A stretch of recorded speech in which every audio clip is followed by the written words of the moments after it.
অনেকেই চায় যে আমার দোয়াটা কবুল হোক, সবাই চায় আমার দোয়া কবুল হোক। দোয়া কবুলের তো অনেক শর্ত আছে, তাই না? অনেকগুলো আমল আছে, শর্ত আছে, অনেক সময় আছে, এগুলো মোটামুটি আপনারা জানেন। তো একটা বিষয় আমি বলছি আজকে, একটা দোয়া আছে যে দোয়াটা, যে কথাগুলো দোয়ার শুরুতে বললে এই দোয়াগুলো কবুল হবে ইনশাল্লাহ, এই বিষয়ে আপনি নিশ্চিত থাকতে পারেন। যদি আপনার রিজিক হালাল হয়, ওই শর্তগুলো যদি পূরণ হয়, রিজিক হালাল হয়, বৈধ দোয়া হয়, হ্যাঁ, হারাম কিছু চাচ্ছেন না আপনি, বৈধ বিষয় চাচ্ছেন, হালাল খেয়ে চাচ্ছেন, এই শর্তগুলো পূরণ করে দোয়া করার আগে এই কথাগুলো বললে দোয়া কবুল হবে ইনশাআল্লাহ।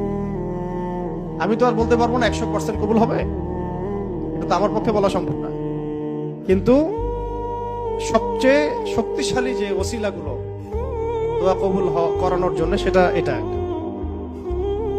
আমাকে যদি বলেন যে আপনার জানা মতো সবচেয়ে বেস্ট ওসিলা কোনটা দোয়া কবুল, আমি বলবো এটাই। এটার সাথে আরো একটা আছে, ওটা আরেকদিন বলবো ইনশাআল্লাহ। সেটা হচ্ছে আপনি আল্লাহ রাব্বুল আলামিনের এই একত্ববাদের ওসিলা দিয়ে দোয়া করবেন।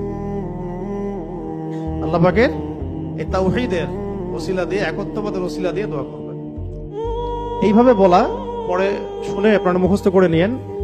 দোয়া করার আগে আল্লাহ পাকের প্রশংসা করা, আলহামদুলিল্লাহটাও আল্লাহ পাকের প্রশংসা, এবং রাসূল সাল্লাল্লাহু আলাইহি ওয়াসাল্লামের প্রতি দরুদ শরীফ পড়া একবার, অন্তত একবার, চাইলে আপনি অনেক পড়তে পারেন। এরপরে যে বিষয়টা আপনি চাচ্ছেন তার আগে বলা যে আল্লাহুম্মা ইন্নী আসআলুকা বিআন্নী, আগে বলে নেই, আল্লাহুম্মা ইন্নী আসআলুকা বিআন্নী আশহাদু আন্নাকা আনতাল্লাহ লা ইলাহা ইল্লা আনত আল আহাদ as-সামাদ alladhi lam yalid wa lam yulad wa lam yakul lahu kufuwan ahad। সূরা ইখলাস যে জানে সে এটা সহজেই বলতে পারবে।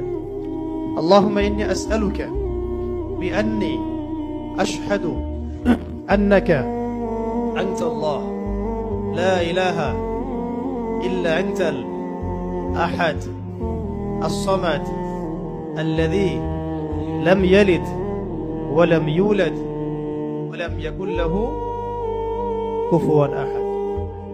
এরপরে আপনি দরুদ শরীফ পড়ে দোয়া করা শুরু করবেন, ইনশাআল্লাহ দোয়া কবুল হবে।